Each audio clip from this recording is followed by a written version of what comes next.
तरह के आपके बारे में सुना करते थे, आज मुंबई में हम आपको देख भी लिया। अनाथ बच्चों के बहुत सारे संस्था को आप चलाते हैं और आज मुंबई में भी आए। क्या बोलना चाहते हैं अपने बारे में, अपना संस्था के बारे में? संस्था में तो मेरे अभी 127 बच्चे हैं। मैं ये नहीं कहूँगी कि वो अनाथ हैं, जिन्होंने उनको छोड़ा उनकी विचारधारा अनाथ है। ऐसे बहुत सारे बच्चे हैं जो हमारी काउंटिंग से बाहर है और उनकी प्रॉब्लम सिर्फ यही नहीं है कि उनके पेरेंट्स कहीं खो गए हैं या वो कहीं खो गए हैं, और भी बहुत सारे चैलेंजेस हैं जो बच्चों से संबंधित है। तो हमारा प्रयास ये है कि सब लोगों को उन बच्चों की चुनौतियों की तरफ ध्यान आकर्षित करना और अपनी ज़िंदगी से निकलकर उनकी तरफ भी ध्यान जाए, ऐसा प्रयास करना। तो कैनवास के थ्रू हम ये प्रयास कर रहे हैं, रंगों के थ्रू हम ये प्रयास करने वाले हैं। इतने बड़ी परिवार को किस तरह आप मैनेज करते हो कि 100 बच्चे, 101 बच्चे हैं जिसको आप ख्याल रखते हो, छोटे बड़ी खुशियाँ में आप शामिल होते हो, किस तरह लगते हैं आप? खुद को उनके लिए समर्पित कर देने से और अपनी चाहतों को उनकी चाहतों के साथ मैच कर देने से मुझे लगता है सब कुछ बहुत ईजी हो जाता है। मैनेज करने की ज़रूरत नहीं पड़ती, स्वाभाविक रूप से चीज़ें होने लगती है। ये आपको प्रेरणा कहाँ से मिली ये सब करने की? बहुत साल पहले की बात है, मैं अपने होम टाउन जयपुर पहुँच रही थी और मैंने मेरी जो बस थी वो बस स्टैंड के पास में रुकी और मेरी छोटी सी बच्ची को कचरे के ढेर पे बैठे देखा और उससे मेरा आई कांटेक्ट हुआ। बस मैं वहाँ ठहर गई क्योंकि उसने बिल्कुल कपड़े नहीं पहने हुए थे और मुझे लगा फैशन डिज़ाइनिंग अपना कंप्लीट करने के बाद कि मैं किसके लिए कपड़े डिज़ाइन करने जा रही हूँ, यहाँ तो कपड़े ही नहीं पहने।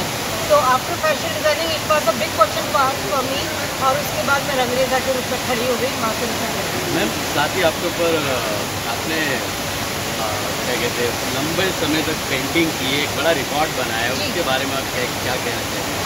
एक बार मेरे बच्चों का दिवाली पे घर पेंट करना था और मेरे पास पेंट करवाने के लिए पैसे नहीं थे, सबके घर पेंट हो रहे थे, तो मुझे लगा अपना घर भी पेंट किया जाए। तो somebody asked me कि आप ऐसे कितनी देर पेंट कर सकते हो, और उसी वक्त दामिनी जी का केस हुआ था, तो मुझे लगा कि स्पॉन्टेनियस 72 घंटे, मैंने ये नहीं सोचा कि 3 दिन 3 रात होते हैं। मुझे लगा दामिनी जैसी कितनी बेटियां हैं जो सामने भी नहीं आए, जिनके केसेस, उनको लेकर, उनके केसेस को लेकर मैं क्यों ना लोगों का ध्यान आकर्षित करूं और इन बच्चों के लिए काम करूं, लॉन्सम आइज में कलर्स भरने। मैम मुंबई आए हो, मैम कितने दिन के कार्यक्रम में आपका क्या क्या उद्देश्य है यहाँ पे? अभी मुझे यहाँ पर कोई लोकेशन फाइनल करनी है कि मैं कहाँ पर अपना 24 घंटे की मैराथन कर सकती हूँ, और ये भी डिसाइड करना है मेरी एक मैराथन नहीं होगी क्योंकि एक मैराथन में कुछ नहीं हिलने वाला। मुंबई बहुत बड़ा है और मुंबई से बहुत बड़े बड़े लोग कनेक्टेड हैं और ये विषय उससे भी बड़ा है। तो मैं ये प्रयास करूँगी कि मेरी 10 मैराथन हम डिसाइड करेंगे कि अलग अलग जगहों पे हो या किसी एक जगह पे 10 मैराथन हो, दैट इज़ आवर टारगेट। आप 100 से अधिक बच्चों का पालन पोषण ये सब कुछ आप कर रही हैं।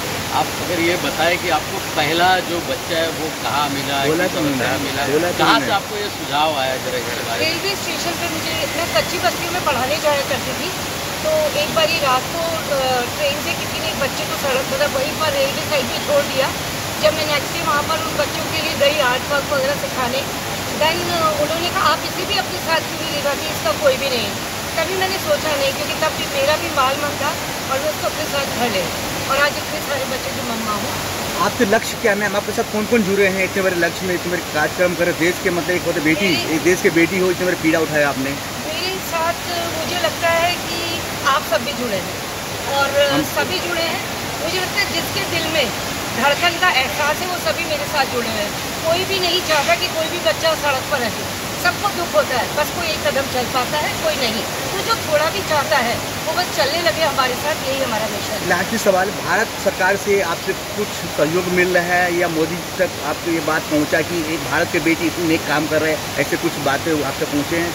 देखिए, उन तक मेरी बात पहुँची या नहीं पहुँची मैं नहीं जानती, लेकिन मैं अपना काम सतत रूप से कर रही हूँ, क्योंकि बच्चे तो है ना, कोई ध्यान देगा नहीं देगा, कोई दे रहा है नहीं दे रहा है, मेरी और मेरे बच्चों की या अनजाने बच्चों की आंखें मुझसे और मेरी आंखें उनसे मिली हुई है, घर से ना कौमी।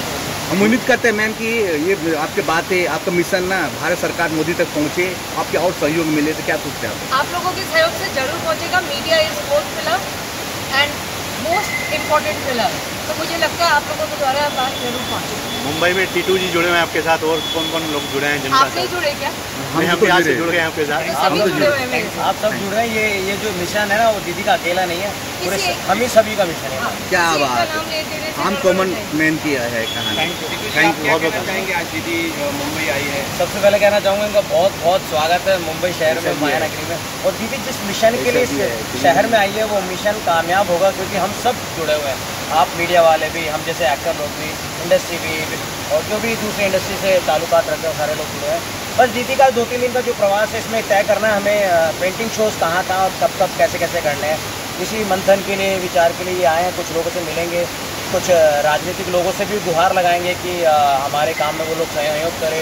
कुछ मैं मेरी फिल्म इंडस्ट्री के लोगों से बोलूँगा कि वो दीदी को सहयोग करें। और ये पुनीत कार्य है, बच्चा आपके शहर में नहीं, बच्चा पूरे वर्ल्ड में मिलेगा आपको, क्या बात है ना।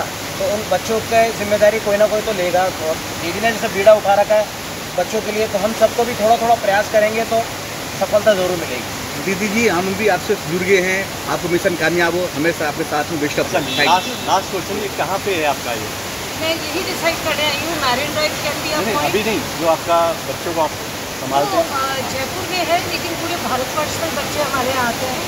तो स्थान वहाँ है, लेकिन अक्रॉस द इंडिया से सारे बच्चे आते हैं। अब तक दीदी ने 107 करीब बच्चों को वापस उनके घरों तक पहुँचाया। 850 चिल्ड्रन, मोर देन 50 चिल्ड्रन को हम लोग रिहैबिलिटेट कर चुके हैं, और अभी 127 चिल्ड्रन घर पर हैं। कोई बच्चा अचानक रेलवे स्टेशन में मिला, अब हमें नहीं पता वो अनाथ है या वो कहीं ठोक के आया है।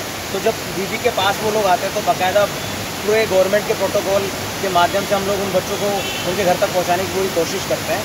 तो बहुत सारे ऐसे केसेस हैं, अगर आपको केस हिस्ट्री में जाएंगे तो बहुत सारे केसेस आपको मिलेंगे बच्चों को जो उनको घर वापस मिला। सर, आप कुछ कहना चाहेंगे दीदी के बारे में? जय श्री राम, जय बागेश्वर धाम। मैं प्रदीप शुक्ला मुंबई एयरपोर्ट में कार्यरत हूँ और बागेश्वर धाम के चरणों का दास हूँ। और दीदी का मैं हार्दिक स्वागत और अभिनंदन करता हूँ और दीदी को धन्यवाद देता हूँ कि दीदी ने जो पुण्य का काम चालू किया है, इससे बड़ा कोई काम नहीं हो सकता। अनाथ बच्चों का जो सेवा दीदी कर रही है, मैं तो बोलता हूँ भारत में जितने भी लोग हैं, सब लोग दीदी के साथ आएँ, दीदी के साथ जुड़ें और इस सेवा में, इस मुहिम में दीदी का साथ दें, क्योंकि इससे बड़ा पुण्य का काम कोई भी नहीं हो सकता।